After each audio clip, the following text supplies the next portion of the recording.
Assalamualaikum warahmatullahi wabarakatuh. Perkenalkan, nama saya Komalasari. Saya mahasiswi dari program studi D3 Keperawatan tingkat 2A Universitas Muhammadiyah Tasikmalaya. Di sini, saya akan menyelesaikan ujian praktikum mata kuliah Keperawatan Gawat Darurat dan Manajemen Bencana yang diampu oleh Ibu Hana Aryani, Magister Keperawatan. Pada video kali ini, saya akan mendemonstrasikan tentang tindakan pengkajian kegawat daruratan. Sekarang saya akan melakukan tindakan pengkajian kegawat daruratan. Sebelumnya saya akan menjelaskan terlebih dahulu mengenai pengkajian kegawat daruratan. Karena pengkajian kegawat daruratan ini berbeda dengan pengkajian pada umumnya. Karena pada pengkajian kegawat daruratan memiliki ciri khas khusus yang membedakan pengkajian ini dengan pengkajian keperawatan yang lainnya. Pada pengkajian kegawat daruratan memakai istilah alfabet yaitu A, B, dan C, di mana A itu adalah airway atau jalan napas, kemudian B itu breathing yaitu pernapasan, yang ketiga circulation atau sirkulasi dan peredaran darah. Tujuan dari pengkajian kegawat daruratan ini yang pertama supaya kita mengetahui kondisi pasien, kemudian kita mengetahui masalah yang dialami pasien, sehingga ketika kita tahu masalah yang dialami pasien, kita bisa memprioritaskan masalah mana yang harus ditangani terlebih dahulu atau yang harus diprioritaskan terlebih dahulu.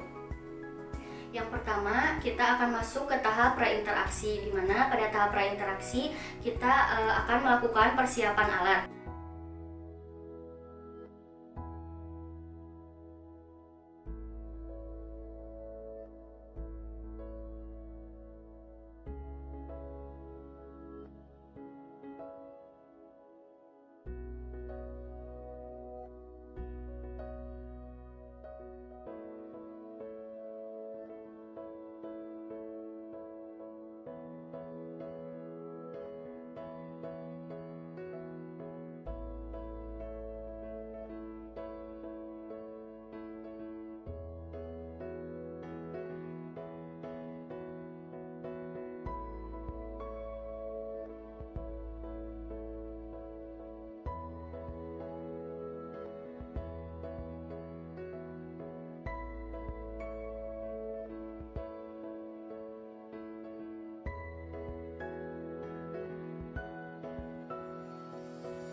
Setelah kita memasang APD dengan lengkap, kemudian kita siap untuk ke pasien. Nah, yang pertama kita harus mengecek terlebih dahulu tingkat kesadaran pasien. Kita bisa lakukan dengan cara menepuk bahu dan memanggil nama. Apabila kita tidak tahu namanya, bisa kita panggil dengan sebutan ibu atau bapak. Kita lakukan seperti ini. Bu, bangun bu. Ibu ingat namanya siapa?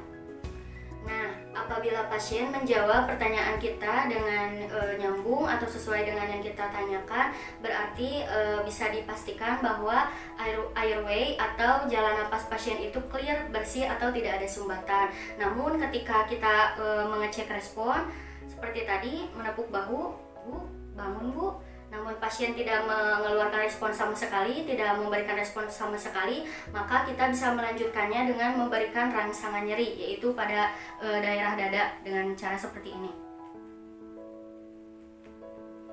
Nah, ketika kita berikan rangsangan nyeri namun pasien masih tidak memberikan respon sama sekali, kemudian kita lanjutkan pada pengkajian yang pertama, yaitu pengkajian airway atau jalan napas. Nah, di mana pada pasien yang tidak sadar, pengkajian airway ini bisa dilakukan dengan dua cara atau dua manuver, di mana kedua manuver ini indikasinya berbeda.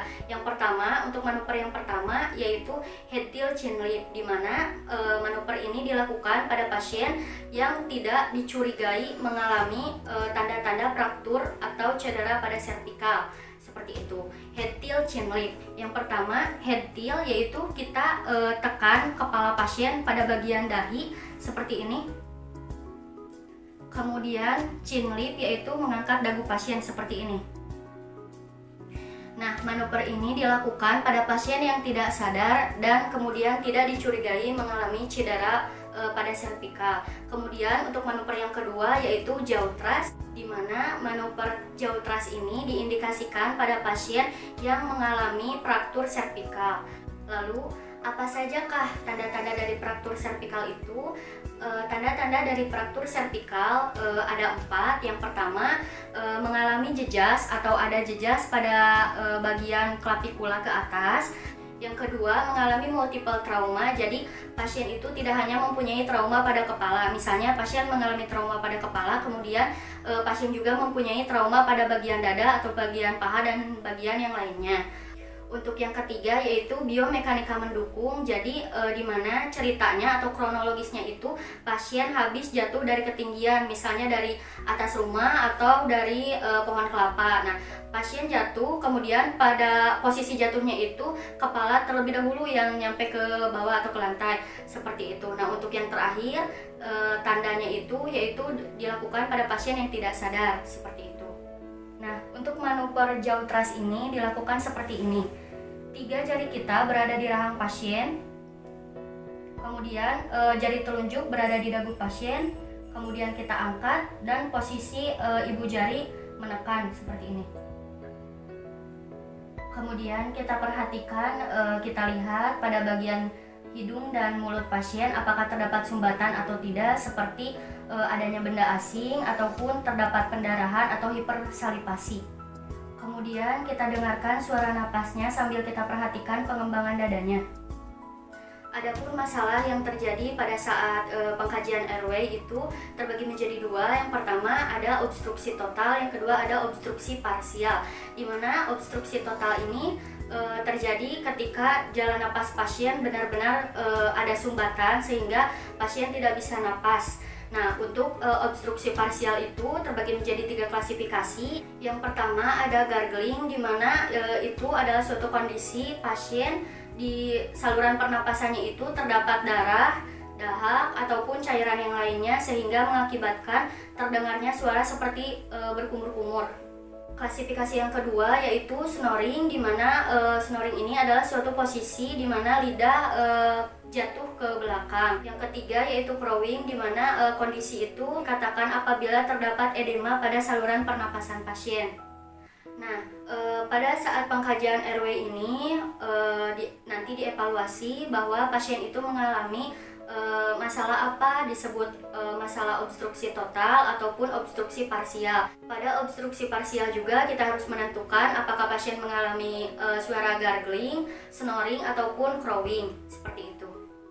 Nah, untuk pengkajian yang kedua kita akan melakukan B, yaitu breathing, yaitu pola napas atau pernapasan ya, seperti itu. Nah, pada pengkajian pernapasan kita harus mengekspos bagian dada, di mana pemeriksaan pada bagian dada kita lakukan dengan 4 cara, yaitu disingkat IPAP, di mana I itu inspeksi atau dengan cara dilihat, P itu palpasi dengan cara diraba, kemudian A itu auskultasi dengan cara didengar, dan P yang terakhir itu adalah perkusi atau dengan cara diketuk. Yang pertama kita lakukan pengkajian inspeksi, yaitu dengan cara dilihat. Yang pertama kita hitung pernapasan pasien selama 1 menit. Sembari kita menghitung, kita juga harus memperhatikan pengembangan dada pasien, apakah pengembangannya itu normal atau tidak. Nah, yang kedua kita lakukan dengan cara palpasi, yaitu dengan cara diraba seperti ini. Kita lakukan perabaan mulai dari atas dada, kita lakukan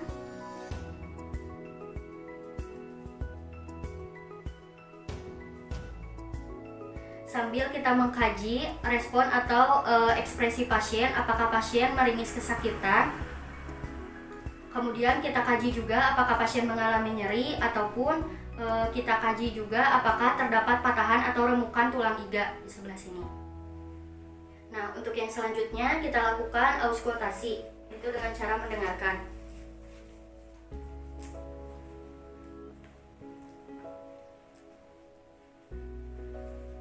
Yang pertama kita auskultasi pada bagian clavicula atas. Kita dengarkan suara paru-paru pasien dengan 1 kali inspirasi dan 1 kali ekspirasi. Tidak boleh terlalu terburu-buru. Kemudian kita bandingkan antara bagian kanan dan kiri. Kemudian selanjutnya kita lakukan auskultasi juga pada bagian spatium intercostec, pada bagian atas atau upper, bagian kanan dan kiri. Kemudian pada bagian bawah atau lower, sama bagian kanan dan kiri. Selanjutnya kita lakukan pada bagian lateral.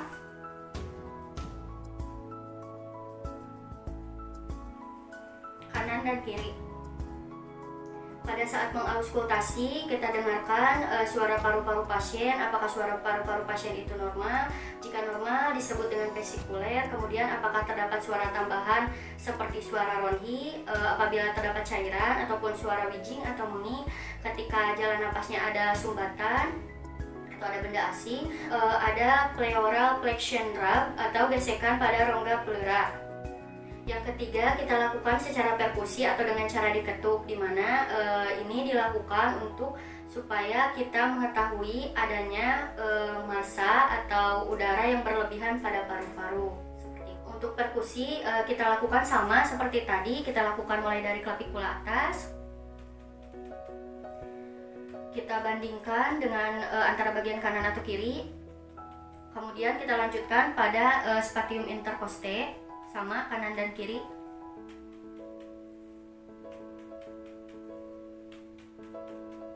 Nah, untuk selanjutnya kita dengarkan suara perkusinya. Apabila suara normal paru pada saat diperkusi itu yaitu sonor. Nah, apabila kita mendengar suara sonor tetapi lebih nyaring, itu dinamakan hipersonor.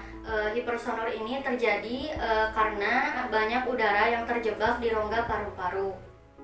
Untuk selanjutnya, apakah kita mendengar suara lain seperti dullness, pekak, ataupun redup? Kemungkinan itu terjadi karena terdapat massa darah ataupun cairan pada paru-paru. Untuk selanjutnya, kita lakukan pengecekan saturasi oksigen pada pasien. Hal ini dilakukan untuk memudahkan kita nanti dalam pemberian atau penata laksanaan oksigen kepada pasien. Jika sudah selesai,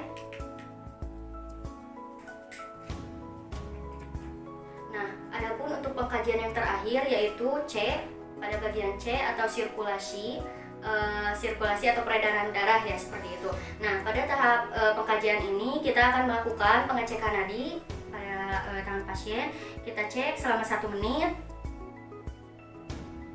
Setelah 1 menit, kemudian kita lanjutkan untuk pengecekan tekanan darah pasien.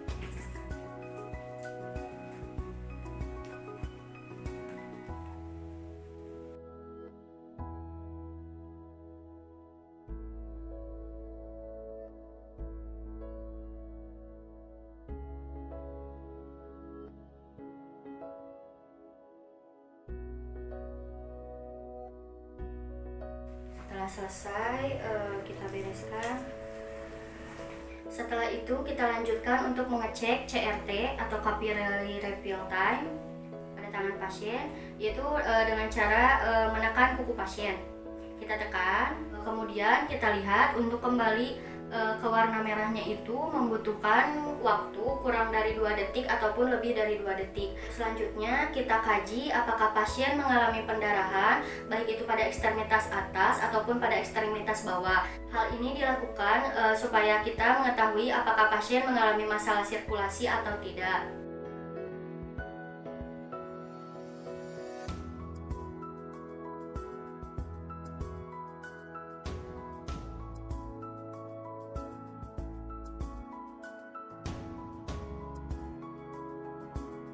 Sekian video praktikum dari saya, semoga video ini bermanfaat. Mohon maaf apabila masih banyak kekurangan. Mohon maaf juga apabila ada tutur kata atau sikap yang kurang berkenan.